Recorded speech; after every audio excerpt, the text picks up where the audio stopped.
right, you might be looking at the best 140-pounder on this planet. It's Regis Prograis. It's the Rugaru. It's December 9th, DAZN pay-per-view. Devin Haney moving up from lightweight. Regis, I can get fired up just to chat with you in general, but this fight is going to be awesome, and I don't think I've heard you talk as much shit as I've heard ahead of this one. What's going on right now in the life of Regis? Man, training. First off, training has been going excellent, man. I don't know if you heard rumors about me and sparring. I don't know if people heard rumors and stuff like that, but sparring been going super, super good. I've been doing my thing. Like camp it's just been a whole different vibe out here. I'm in California. I'm training out here, and just things are just going super smooth, real good. And yeah, I can't wait. I'm super confident. I'm 100% confident. Like I'm gonna win this in most likely in a dominant fashion. All right. Well, you have looked confident in your social media play, in seeing you in the face-off with Devin Haney. I mean, you are dialed in, ready to go. Is any of this personal, or is this like just another stop on the business tour? It's another stop. It's another stop. It's another stop on the business thing. I mean, it could get a little personal because, with the Haneys and stuff like that, sometimes they get a little aggravated. It's just like they like those little gnats that be around But at the same time, bro, it's business, and it's just what I gotta do. That's all. It's not for me, it's not personal, man. It's all business. We both want to put on a show. We both want to make a lot of money, and that's what's gonna happen. But they only have to have one winner. That's gonna be me. All right, look, let's talk about the fight that got you here. The title defense, Danilito Zorrilla, a puncher, and you got up off the canvas against him and fought your way through to a close victory. I remember watching that going, okay, survive and advance, but that's not the best version of Regis I've ever seen. I wonder if that plays into your hands entering this fight when the talk has been almost whether Devin Haney is overlooking your true ability. Does that line up for how you see how this went down? Exactly. Man, my thing is, man, if I had to thank anybody, it'll be Danilito Zorrilla, because if that fight would never happen, I would never be getting a shot. If I would knocked him out in the first, second round, like I usually do people, then I wouldn't be getting a shot. I wouldn't be getting this opportunity. So I definitely thank him for that. Like I said, it was for me, it was just an off night. He came to run around the ring the whole time. 3 weeks late replacement. I was in New Orleans. It was all kinds of stuff just going on. But it's no excuse.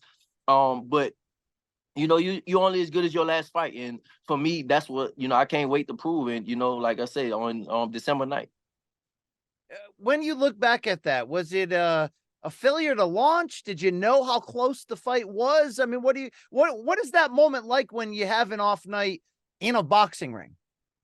It was just off, man. Just everything was just nothing was clicking. Just everything was going off. Like, just like for me, just being at home, just getting distracted. The day of the fight, man, something I never ever do. The day of the fight, I actually left my hotel room and I went by my mama's house. And I went over there and it was a mess. It was literally a mess going over there.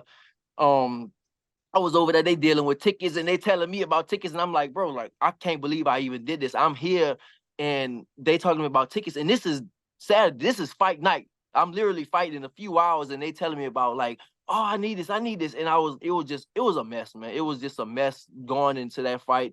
And I performed bad. I didn't perform good. Well, blessing in disguise for the big fight, the big opportunity, pay-per-view, and the challenge of the former undisputed lightweight king, Devin Haney. So, Regis, let's be straight up. He's very good. How good is this kid in your eyes? I'm sure you crushed the tape as well as any other top professional does. What do you see? What is your true challenge in decoding Devin Haney?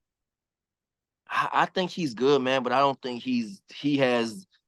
I just don't think he has what it takes to beat me. Yeah, he's good, but I feel like I just know I'm better. I know how fast I am. I know how strong I am. I have a chin. I have defense. I have all that. I really don't think he's that good as people think he is. I think a lot of people look at the outside things compared to the inside stuff. Yeah, Devin Haney's good. He, undisputed at 135. But is he even just the best at 135? I really can't even say. I don't really even think so. I always thought somebody else was the best at 135, so I can't even say that. But still, even when I'm saying all that, I'm not overlooking him or nothing like that. It's gonna be another night. Uh, do you when you saw him? I've watched a lot of your comments on Haney. You know, just as where he looks at you and thinks that you're not on his level skill wise, do you look at him and wonder if he's on your same level when it comes to being that dog, when it comes to making the fight happen in the center of the Yeah, of ring? course. I think that way, but Haney is somebody that he wants to prove himself. He's somebody that he wants to prove himself. So I think that, when the fight gets hard, and it's gonna get hard, I think he won't lay down. He's gonna be forced to lay down. That's what I'm gonna do. I'm gonna force him to lay down. He's not gonna just, I don't think he's gonna be one of those to like quit or nothing like that. But, I'm gonna force him to lay down, because it's gonna be the thing is it's gonna be 12 rounds of fucking hell. I'm sorry for cursing. It's gonna Oh, be I 12 love rounds. cursing. Yeah. My bad. I didn't know if I could curse, but it's gonna be 12 rounds. It's gonna be 12 rounds of hell. That's what I'm prepared for 12 rounds of hell. And you know, I don't know if he gonna be able to just get out of my grips. That's it. And I know, people saying about the cutting off the ring and stuff, man. I've been working on that for 4 months already. Like literally, like everything I need to work, I've been working on for 4 months, and I'm prepared for everything he can do. I feel like anything he can do, if he wants to come in and fight me, if he wants to just move, he wants to jab around, if he wants to turn southpaw, I'm prepared for anything he's gonna do. Anything. I don't see no way that he's gonna beat me. No, it's no way. I'm so super confident in my ability and what I'm doing. And it's always a difference, man. When you put those 8 ounce gloves on, it's a big difference. And the stuff I'm doing right now in training, the stuff I'm doing in sparring, it's gonna be scary with 8 ounce gloves on.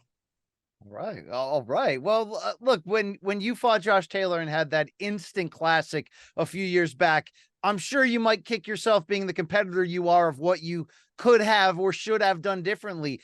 Does that Mhm. fight affect your preparation for this one, since we are talking about the super elites that you're matching up against in both of these Of course, matchups? of course, of course. It prepared me for this. If I that moment prepared me for the moment I'm in right now. The big fights, having the pressure of the big fight on you. I think we sold.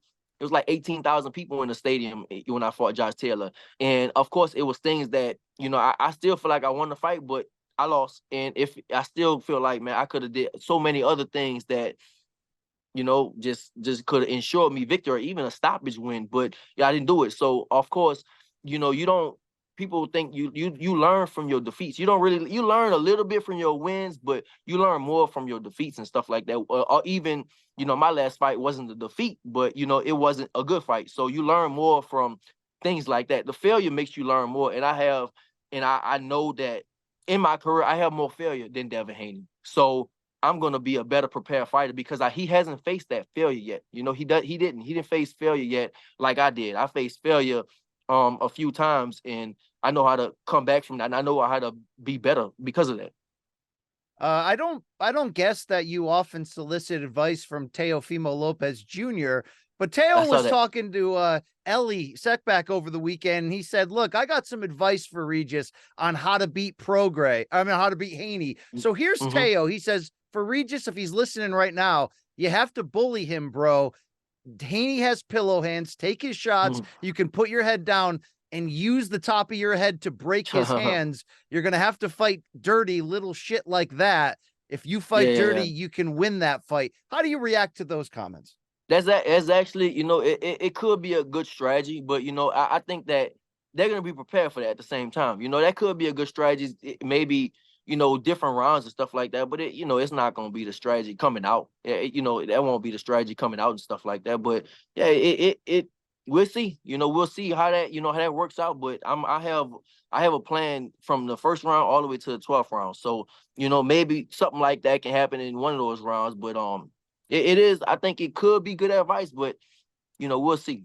Well, look, the theme of his advice was he thinks you can take Haney's power, so stand in there and trade. That's not going to ever be your game plan straight up, but if you can lure him into a war, I'm sure that's what you want. Do you think we've seen what Devin Haney's offense really looks like when he's pressed? What have you seen up to this point, looking back, that's vulnerable or something that you believe you could take advantage of?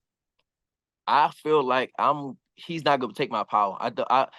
People say Devin Haney's, if you look at him, yeah, he has a really good jab. He throws really good body shots sometimes, but he doesn't have the power. And he gets hit, man. He gets hit by flush punches. You know, Loma hit him with some flush punches. Linares actually clipped him. He hurt him with some flush punches, but Lars just too old. He just couldn't pull a trigger after that. And even like Jojo, if you look at the Jojo Diaz fight, which is a left-hander, which is a small left-hander, was hitting him with a lot of punches. If you look at that fight, you know, so I just know that, man, you know, when I hit Devin with those same punches, because he's going to hit, it's 12 rounds of fighting. You're going to get hit.